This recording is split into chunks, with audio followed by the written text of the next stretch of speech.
जिसने सुख भरपूर दिए, उस ईश्वर को क्यों तू भूला, जिसने सुख भरपूर दिए। मोह माया में पड़कर मूर्ख जीवन अपना व्यर्थ करे।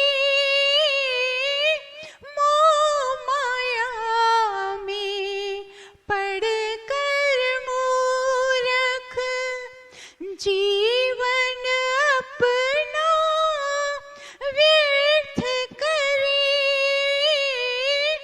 राग द्वेष छल कपट न तज कर जीवन में अनर्थ करे। जो भी प्रभु की शरण में आया, समझो सब दुख दूर हुए।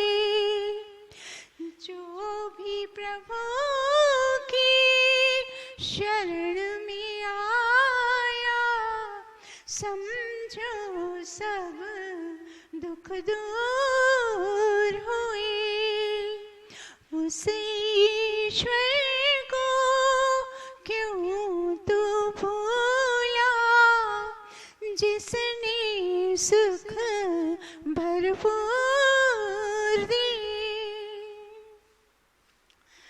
जीवन धन तो प्रभु की अमानत, सोच के क्यों ना खर्च करे। जीवन धन तो प्रभु की अमानत, सोच के क्यों ना खर्च करे। पाप में सौदा घाटे का और लाभ तो केवल पुण्य करे।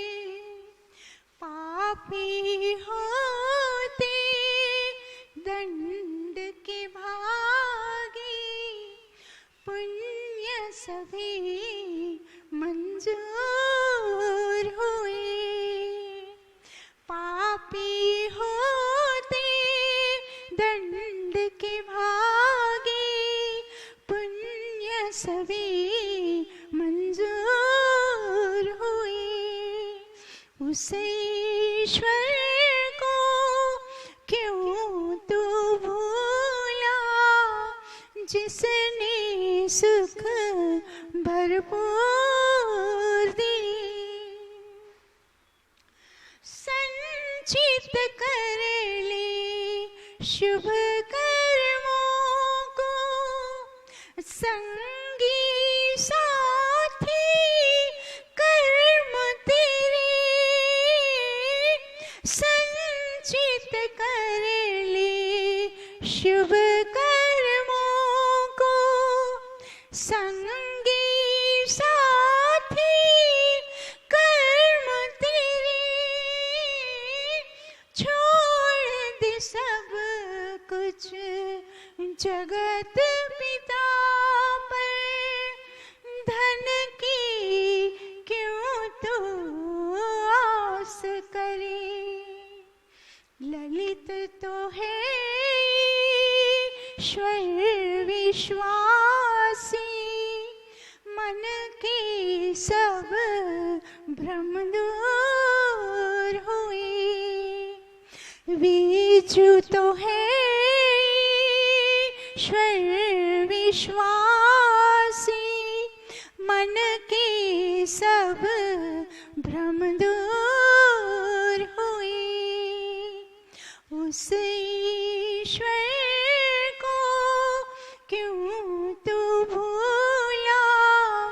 जिसने सुख भरपूर दिए, उस ईश्वर को क्यों तू भूला, जिसने सुख भरपूर दिए, जिसने सुख भरपूर दिए।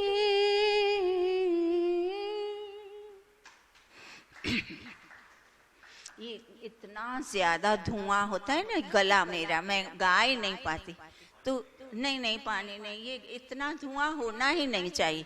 जब सम मात्रा होती है ना हवन यज्ञ में, जब सारे घी की और सामग्री की और समिधाओं की, कभी नेवर, मैं कितने हवन यज्ञ करवाने जाती हूँ, घर में भी किए हैं, कभी इस तरह का धुआं नहीं होता, कभी नहीं होता, नेवर, होना ही नहीं चाहिए। जब अनुपात ठीक नहीं होता ना, बस अनुपात के गड़बड़, कुछ भी थोड़ी भी अनुपात की गड़बड़ होती है, क्योंकि ये साइंस है बेटा, खाली धर्म नहीं है, ये साइंस है, हमारा पूरा ईश्वर साइंटिस्ट है, ये साइंस है हवन करना। तो इसमें अनुपात थोड़ा भी गड़बड़ा हो जाता है, कभी जाने कभी अनजाने, कभी घी की महंगा है, हम सोचते हैं छोड़ो घी की मात्रा, तो इस वजह से होता है। तो हम हवन पता है क्यों करते हैं, हम सबको लाभ हो जाए। पर अगर अनुपात ठीक नहीं होता और इस तरह का जो धुआं उठता है ना, तो इसमें कार्बन डाइऑक्साइड, तो लाभ की वजह हमने क्या प्राप्त किया, हानि प्राप्त की। तो आप सच बताओ, हम हवन यज्ञ कभी हानि के लिए करते हैं?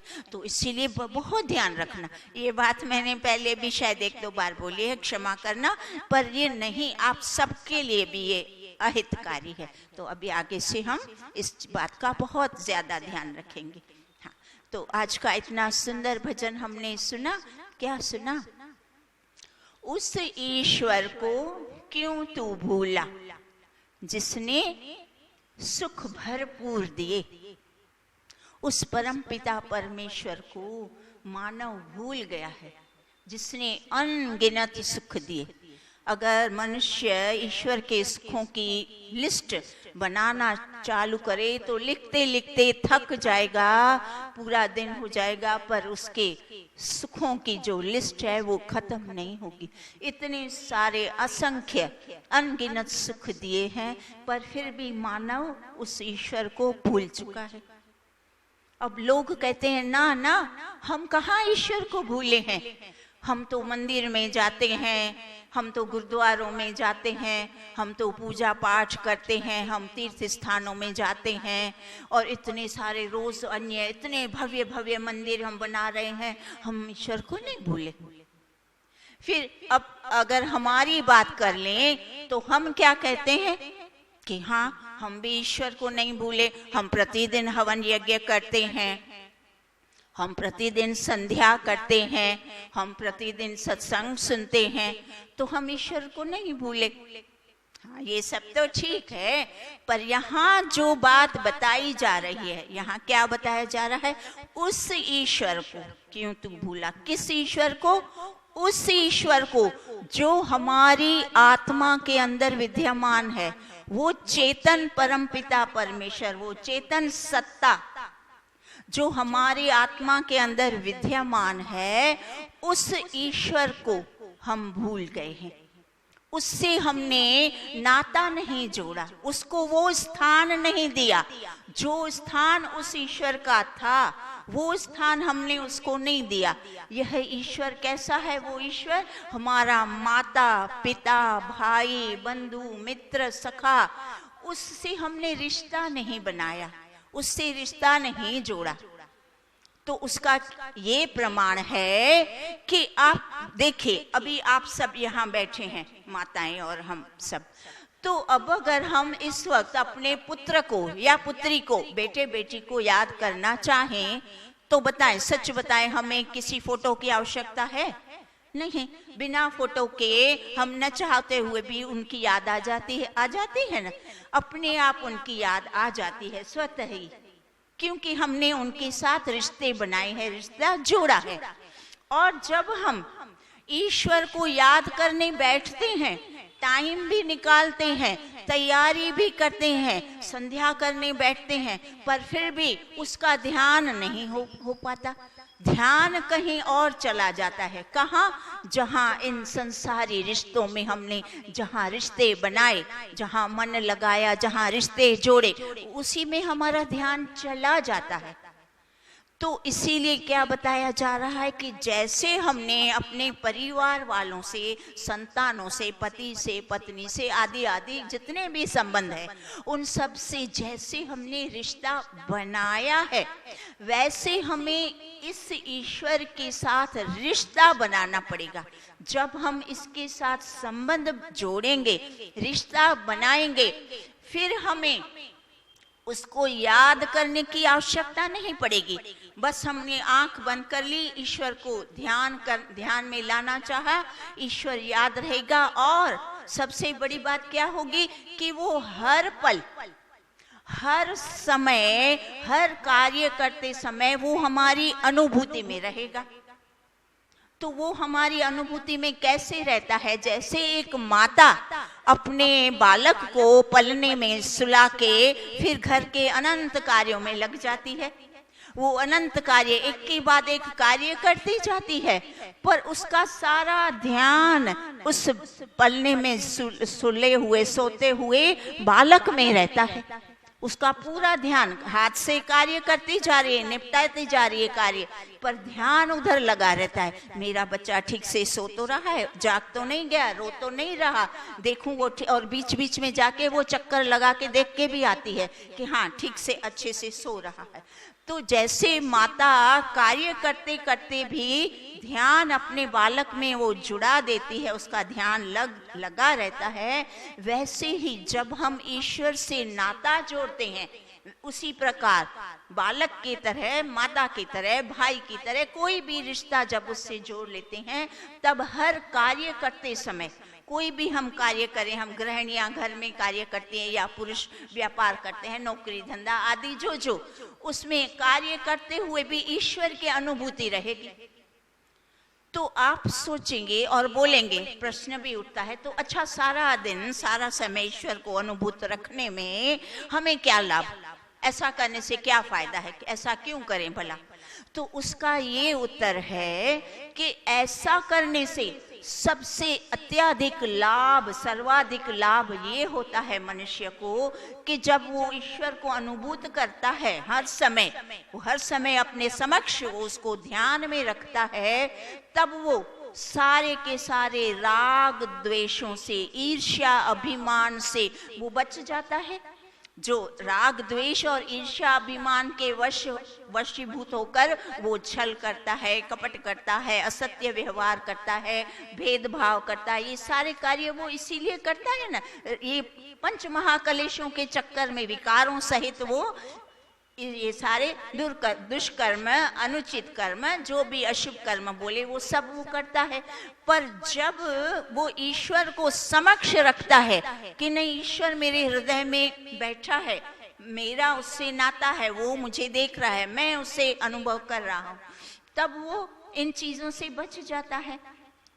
कैसे? जैसे एक म्यान में दो तलवार कभी नहीं टिक सकती, हमेशा एक म्यान में एक ही तलवार रहेगी।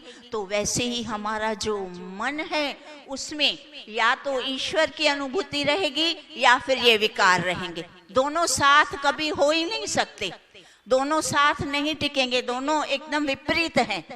ईश्वर का स्वभाव, गुण कर्म स्वभाव विपरीत, और ये सारे विकार, ये सारे कलेश, ये विपरीत हैं, ये ईश्वर में है नहीं। इसीलिए या तो ईश्वर, जिसके अंदर ईश्वर की अनुभूति, ये कितना सुंदर प्रमाण है अपने आप को निरीक्षण करने का, कि हम अपने आप को जांच सकते हैं कि मेरे अंदर अभी भी कितना राग है, कितना द्वेष है, कितना पक्षपात है, कितना असत्य व्यवहार है, कितनी कठोरता है, मैं क्या क्या करता हूँ। वो निरीक्षण करके स्वयं को अपने आप में परिवर्तन लाने का कितना सुंदर ये प्रमाण हमें दे दिया, जिसको कहते हैं तुलना, तोलने का। जैसे कुछ भी तोलने का एक होता है ना, तराजू होता है, ये एक तराजू है। हम इससे अपने आप को तोल सकते हैं कि अभी भी हमारी स्थिति पहले जैसी है या पहले से कुछ बेहतर हुई है। तो हमें अपनी स्थिति को बेहतर बनाने का यह इतना सुंदर अवसर है। तो हम इस तरह से ईश्वर को अनुभूत करते रहें। तो इस भजन में इतनी सुंदर बात आगे क्या बता दी, बहुत ही सुंदर था इसमें कि ये जो हमारा जीवन धन, ये जो जीवन धन दिया है, इसको सोच के समझ के क्यों नहीं खर्च करते। जीवन धन तो प्रभु की अमानत, सोच के क्यों ना खर्च करे। तो आप सब देखिए, जैसे व्यापारी हैं, तो आपके पास जो धन है तो आप उस धन को कहाँ लगाते हैं, सोच विचार करके कहाँ लगाते हैं। जहाँ अत्यधिक लाभ होगा वहीं हम धन लगाते हैं और वहीं लगाना भी चाहिए, और जहाँ घाटा है वहाँ हम धन नहीं लगाते। तो उसी तरह यहाँ क्या बताया जा रहा है कि ये जो जीवन धन है, ये जीवन भी हमारा एक धन है, बहुत अमूल्य धन है जो ईश्वर की ओर से हमें प्राप्त हुआ है। तो इस अमोलक धन को भी आप ऐसे ही क्यों बिना सोचे समझे खर्च नहीं करना, सोच समझ के इसको लगाना है। जीवन को कहाँ लगाना है, जहाँ लाभ हो। तो लाभ कहाँ होता है, शुभ कर्मों में लाभ होता है। सीधी सी बात है, शुभ कर्मों में मात्र लाभ ही लाभ है। तो हमें क्या करना है, अपने जीवन को शुभ कर्मों में लगाना है, और अशुभ कर्मों से घाटा है। अशुभ कर्म करेंगे तो घाटा है, दंड आता है। तो दंड तो कोई भी मनुष्य नहीं चाहता, कोई जीवात्मा दंड नहीं चाहता, सब सुख चाहते हैं। पर कितने आश्चर्य की बात है, चाहते तो सुख हैं पर कार्य करते हैं दुख प्राप्ति के। अशुभ कार्य करते हैं, अनुचित कार्य करते हैं, मोह में। ये क्या सारा कुछ, कितनी सुंदर बातें पता है। मोह माया में व्यक्ति, मोह माया में सब कुछ भूल जाता है, धरा का धरा ज्ञान आदि सत्संग सब भूल जाता है। मोह माया इतनी जकड़े रखती है उसको। ये कलेश है ना, अविद्या। ये मोह माया क्या है, अविद्या कलेश है। ये शरीर का मोह, ये घर परिवार का मोह, ये क्या है, शरीर का मोह क्या है, ये अस्मिता क्लेश है। अस्मिता क्लेश क्या है कि स्वयं आत्मा को अलग न समझकर शरीर के साथ एक जो शरीर को ही आत्मा समझना, ये अस्मिता क्लेश है। तो इसलिए जब वो समझता है ये जो शरीर है यही मैं हूँ, और इस शरीर की खातिर फिर वो देख लीजिए क्या क्या नहीं करता। हम सबको अच्छी तरह ज्ञात है कि हम इस शरीर के लिए ही सारा दिन भाग दौड़, सारा जीवन भागते रहते हैं, इस शरीर के सुख सुविधा के लिए। इसको सुखी करना, इसको सुख देना, इसको अच्छे वस्त्र देना, इसको अच्छा भोजन देना, इसको अच्छी गाड़ियाँ, इसको अच्छे बंगले, सब कुछ इसके लिए। और फिर जैसे अपने शरीर को ही स्वयं समझते हैं, वैसे अपने परिवार के जितने भी जन हैं उनके भी शरीरों को ही हम मोहवश उनको ही वो समझते हैं। उनकी भी आत्मा हमें नहीं दिखती, आत्मा की उन्नति हमें उनकी नहीं दिखती। हम अपनी ही आत्मा की उन्नति भूल गए तो परिवार की आत्मा की उन्नति भी भूल के मात्र उनकी शरीर की सुख सुविधाओं में जुट जाते हैं, और सारा जीवन यही कार्य करते रहते हैं। करते करते अंत में जब अंत समय आता है तो क्या सुंदर भजन में तीसरी अंतिम बात क्या बता दी, संचित कर ले शुभ कर्मों को, संगी साथी कर्म तेरे। तो ये जो बृहदारण्यक उपनिषद है उसमें महर्षि याज्ञवल्क्य क्या बताते हैं कि जब अंत समय आता है, अंत्येष्टि होती है जीव की, तो ये जो शरीर है वो, ये जो पिंड है वो ब्रह्मांड में मिल जाता है, विलय हो जाता है। जैसे ये शरीर हमारा पंच महाभूतों से जिससे बना उसी में विलय हो गया, तो फिर जीवात्मा जीव किस आधार पर टिकता है, उस ऋषि से प्रश्न किया गया। तो महर्षि याज्ञवल्क्य उस प्रश्न का उत्तर देते हैं कि जब शरीर उसका नष्ट हो जाता है, पांच महाभूतों में मिल जाता है, तब जीवात्मा कर्मों के आधार पर टिका रहता है। जैसे वो कर्म करता है, शुभ कर्म करता है तो पुण्य कर्म कहने वाला बनके और उत्तम योनि को प्राप्त करता है, और जब अशुभ कर्म करता है तो पाप कर्म करने वाला बनके और निचली योनियों को प्राप्त करता है। तो इसीलिए क्या बता दिया, हमारा हम जो भी इस पूरे जीवन में जितने भी अशुभ कर्म जो भी करते हैं धन कमाने के या शरीर को या परिवार को सुख करने के लिए, पर वो सारा भोगना अकेला, सिर्फ हमें ही वो अकेला चुकाना है। मनुस्मृति में महर्षि मनु पता है क्या बताते हैं कि ये जो धर्म कर्म हम करते हैं वही हमारा एक अंतिम सहारा है। ये जो घर के पुत्र हैं, भाई है, बंधु है, वो शमशान अंतिम यात्रा में हमें एक मिट्टी का ढेला समझ करके छोड़ के चले आते हैं। मात्र तुम्हें तुम्हारे जो कर्म है वो ही तुम्हें आगे तारेंगे। तुमने शुभ कर्म किए संचित, इसीलिए क्या किया, क्या कह दिया भजन में भी, प्रतिदिन थोड़े थोड़े शुभ कर्मों को संचित करते रहो।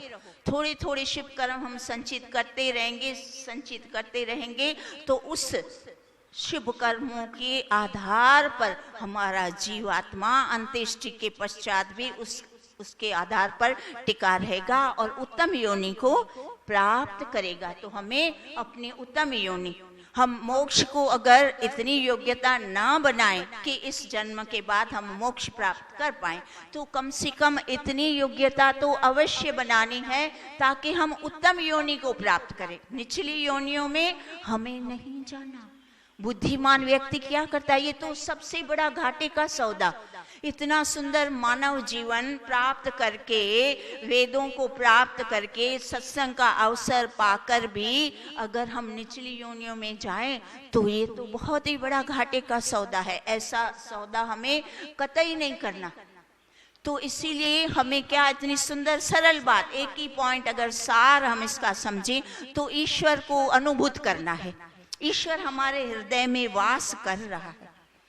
तो वो कैसे वास कर रहा है, एक सुंदर हम सत्य घटना सुनते हैं।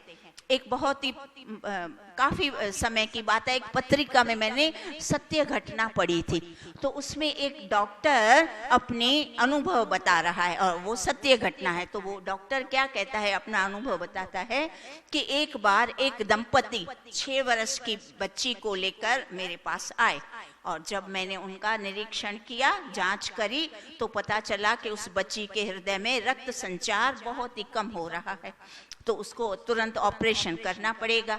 तब माता पिता को उसने बताई बात की, तो माता पिता बोले हाँ आप ऑपरेशन की तैयारी कीजिए, सर्जरी की तैयारी कीजिए, हमारा ये इकलौती बच्ची है, तो आप तुरंत इसकी ऑपरेशन की तैयारी कीजिए। तो जब ऑपरेशन करने के लिए डॉक्टर जा रहे थे तो सामान्य तौर पर जो पेशेंट होता है वो थोड़ा घबराता है, बड़ा या छोटा कोई भी ऑपरेशन से डरता है। तो डॉक्टर का कर्तव्य बनता है उसको थोड़ी तसल्ली देना। तो डॉक्टर ने तसल्ली के शब्द कुछ बच्ची को बोले। बच्ची को क्या कहा, बेटा डरना मत, बिल्कुल डरना मत, आपका ऑपरेशन के बाद एकदम से ठीक हो जाओगे। तब बच्ची ने पता है क्या उत्तर दिया, बच्ची ने कहा डॉक्टर अंकल मैं बिल्कुल भी नहीं डर रही हूँ, क्योंकि मुझे पता है कि मेरे हृदय में भगवान रहता है। पर जब आप मेरा ऑपरेशन करेंगे, मेरा हार्ट ओपन करेंगे, तब आप देखना कि वो भगवान कैसा होता है और आप मुझे बताना। तो डॉक्टर बच्चा है और तो साधारण सा मुस्कुरा दिए और ऑपरेशन करने चले गए। जब ऑपरेशन किया तो ऑपरेशन करते करते उनको समझ में आ गया कि स्थिति तो बड़ी गंभीर है और बच्चे को बचाना बड़ा असंभव है। वो बड़ा निराश हो गया और हताश हो गया, सोच रहा था। तो इतने में उसको वो बच्ची के अंतिम शब्द याद आ गए कि मेरे हृदय में भगवान रहता है, आप मुझे वो बताना कि वो कैसा है। तो डॉक्टर का तुरंत ध्यान क्या गया, उसके हाथ पूरे ऑपरेशन करते हैं तो खून से हाथ लथपथ, तो उस खून से हाथ लथपथ हाथों को हाथ जोड़कर और ईश्वर को प्रार्थना करने लगा कि हे प्रभु, मेरे जीवन का जितना भी अनुभव है उस अनुभव से मैं इस बच्ची को बचाना मैं समर्थ नहीं हूँ, मेरे पास सामर्थ्य नहीं है, पर अगर तुम इस बच्ची के हृदय में वास करते हो तो तुम कुछ करो। अगर तुम इस बच्ची के हृदय में वास करते हो तो तुम कुछ करो, मैं कुछ नहीं कर सकता, मैं असमर्थ हो चुका हूँ। और ऐसा करके उसके आंख से आंसू आने लगे। तो ऑपरेशन थिएटर में जूनियर डॉक्टर भी साथ होते हैं, अकेला व्यक्ति नहीं होता, नर्स होती है, जूनियर डॉक्टर आदि हेल्प के लिए होते हैं। तो जो जूनियर डॉक्टर था उसने देखा, उसका ध्यान बच्ची के हाथ पर था, तो उसने कुहनी मारी ऐसे डॉक्टर को, सीनियर डॉक्टर कुहनी मारी। तो डॉक्टर देखकर एकदम स्तब्ध रह गया कि बच्चे का जो हृदय है उसमें रक्त संचार बहुत अच्छी तरह से हो रहा है और ऑपरेशन एकदम सफल हो गया। तो वो जब बाहर निकला तब उसने बच्ची से बोला कि बेटा, जब बच्ची होश में आई तब बोला कि बेटा, आपने जो मुझे बोला था कि भगवान कैसा दिखता है, तो मैंने वो भगवान को देखा तो नहीं, पर मैंने यह अनुभव किया कि प्रत्येक व्यक्ति के हृदय में पल पल ईश्वर जो है वो वास करता है। देखिए, ईश्वर वास कर रहा था ना। डॉक्टर का चाहे इतना विश्वास नहीं भी था, पर उस बच्ची की बात याद करके उन्होंने मात्र इतना संबोधित किया उसको कि अगर तुम इसके हृदय में हो तो कुछ करो, क्योंकि वो असमर्थ हो चुका था। उसको पता था अब मेरे वश का नहीं। डॉक्टर कई बार बोल देते हैं अब मेरे वश का नहीं, अब भगवान के हाथ में, सब बोलते हैं ना, तो ये भगवान के हाथ में। तो आप देखिए, ये ईश्वर वास्तव में हमारे सबके हृदय में वास करता है, पर हम उस ईश्वर को नहीं याद करते। हम संध्या करते हैं तो भी क्या पता कहाँ दूर बैठा है। बस हम मंत्रों को बोलने में, मंत्रों को रटने में, मंत्रों के अर्थ में, बस चाहे जो भी हो यंत्रवत हम संध्या कर लेते हैं।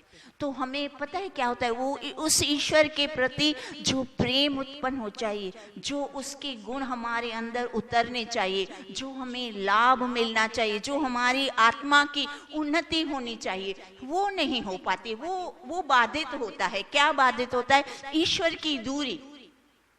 हम ईश्वर को अनुभूत नहीं करते। तो आज का सारा भजन और इतनी सारी सुंदर बातें हमें यही बात सिखा रही है कि ईश्वर हमारे अंदर है। अब अगर समय मुझे लगता है 5 मिनट, तो हम एक सुंदर भजन कर लेते हैं। ठीक है, बहुत ही अच्छा भजन है, कर लेते हैं।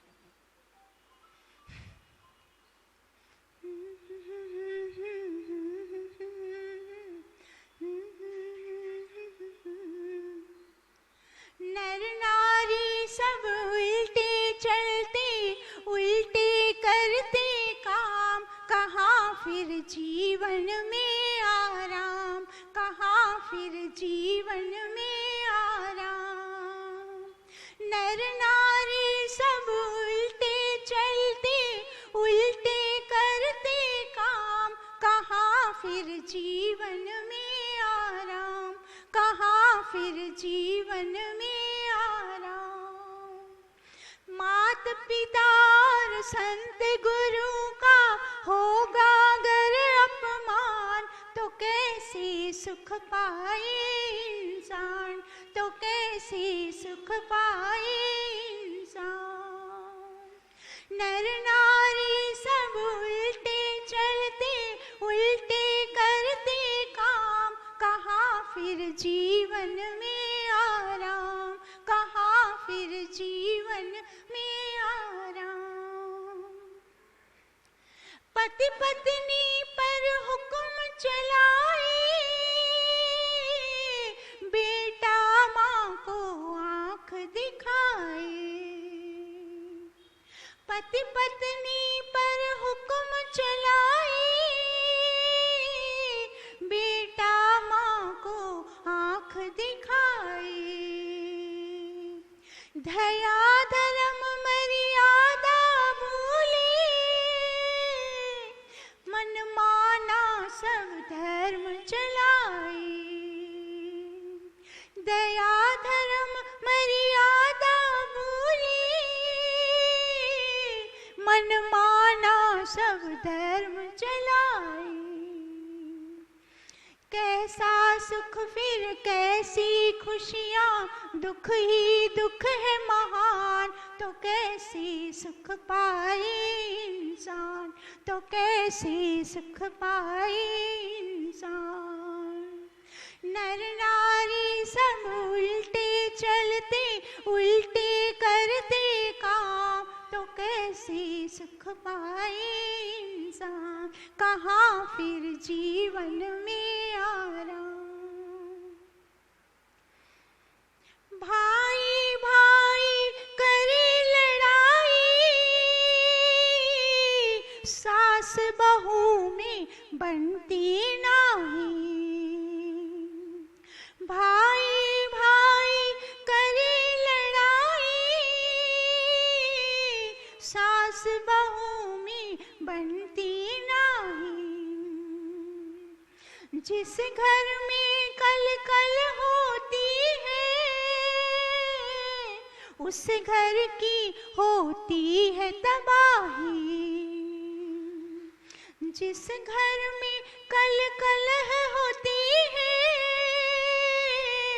उस घर की होती है तबाही।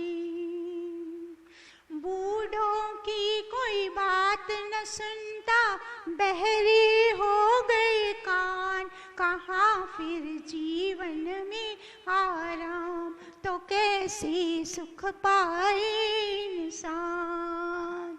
नर नारी जब उल्टे चलते, उल्टे करते काम, कहाँ फिर जीवन में आराम, कहाँ फिर जीवन में आराम। मात पिता और संत गुरु का होगा अगर अपमान, तो कैसे सुख पाए इंसान, तो कैसे सुख पाए इंसान। जीते जी तो बात न पूछी,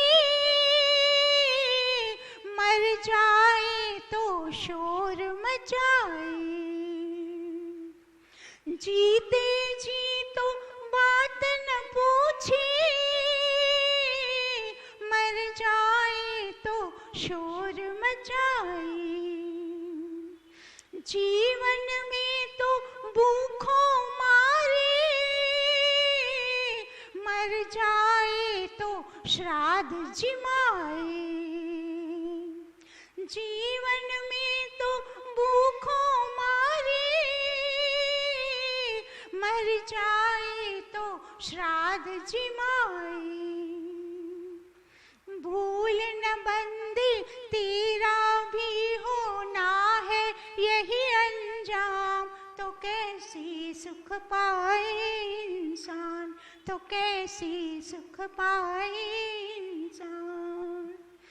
नर नारी सब उल्टे चलते, उल्टे करते काम, कहाँ फिर जीवन में आराम, कहाँ फिर जीवन में आराम।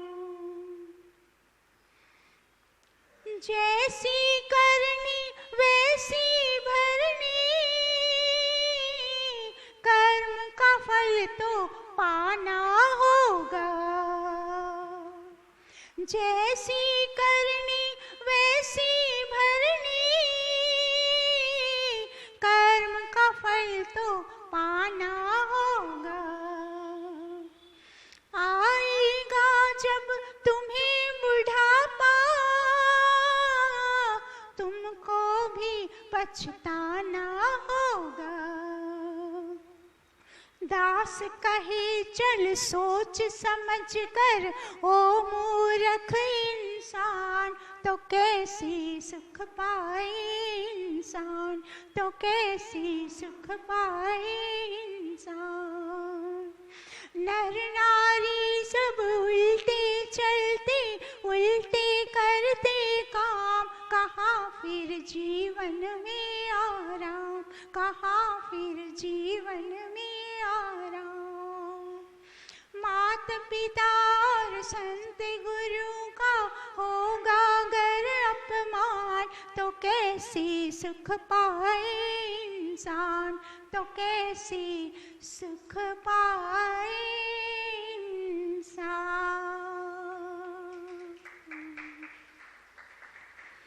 कितनी सुंदर बात बताई। जैसी करनी वैसी भरनी।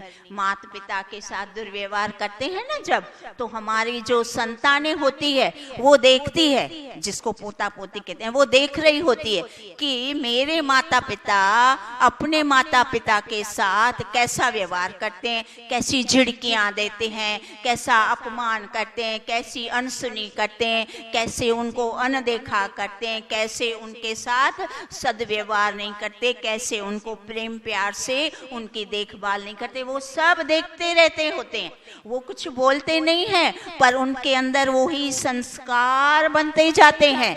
और जब वो स्वयं बच्चे बड़े हो जाते हैं और दादा दादी तो मर चुके होते हैं बेचारे, और जब उनके माता पिता बूढ़े हो जाते हैं, तब उन्होंने जो देखा कि मेरे माता पिता ने मेरे दादा दादी के साथ जो व्यवहार किया, वैसा का वैसा, सेम टू सेम, उससे भी थोड़ा और भी बढ़ चढ़ के व्यवहार करते हैं। तो इसीलिए बता दिया, जैसी करनी वैसी भरनी, सतर्क रह जाओ। ये श्राद्ध और ये इनके चक्करों में पड़ के जिंदा माता पिता की अवहेलना करना, उनका जीते जी श्राद्ध क्या होता है, श्रद्धा से उनको जिमाओ। उनको जो इच्छा है, उनको सारे पकवान, उनको जो भी पसंद है, उनकी मनपसंद चीजें बार बार बदल बदल के उनको सब खिलाएं। ये है सच्चा श्राद्ध। उनको जो वस्त्र चाहिए, उनको जो चीज चाहिए, वो जो चाहते हैं, उनकी छोटी छोटी, देखिए बेचारे हमारे बड़े बुजुर्ग माता पिता कभी हमसे कुछ ज्यादा अपेक्षा नहीं करते। उनकी छोटी छोटी इच्छाएं होती है, कुछ छोटी छोटी खान पान की चीजें मांग ली, कुछ छोटी फरमाइश कर दी, उससे भी हम नाक भौं सिकोड़ते हैं। हम सोचते हैं पूरी जिंदगी खाया, अभी तक इसका मोह नहीं गया। हम उल्टा सीधा सोच के और उनके साथ दुर्व्यवहार करते हैं। तो ये दुर्व्यवहार करना बहुत ही, हमें इतना उसकी हानि, हमारी भी दुर्दशा वही होगी सेम।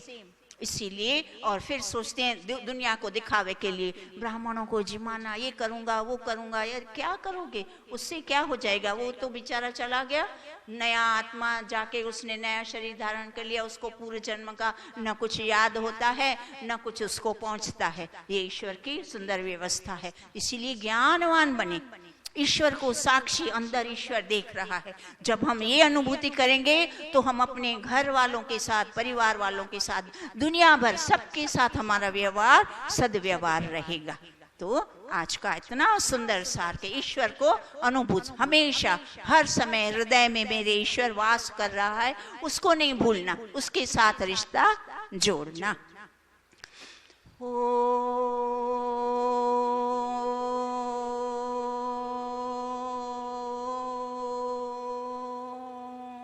द्यौ शान्तिरन्तरिक्षं शान्ति, पृथिवी शान्ति, रापः शान्ति, रोषधयः शान्ति, वनस्पतयः शान्तिर्विश्वे देवा शान्ति, ब्रह्म शान्ति, सर्वं शान्ति।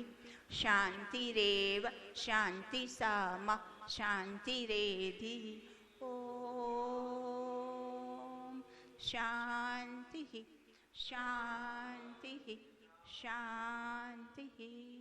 सर्वेभ्यो नमः। आप सबका बहुत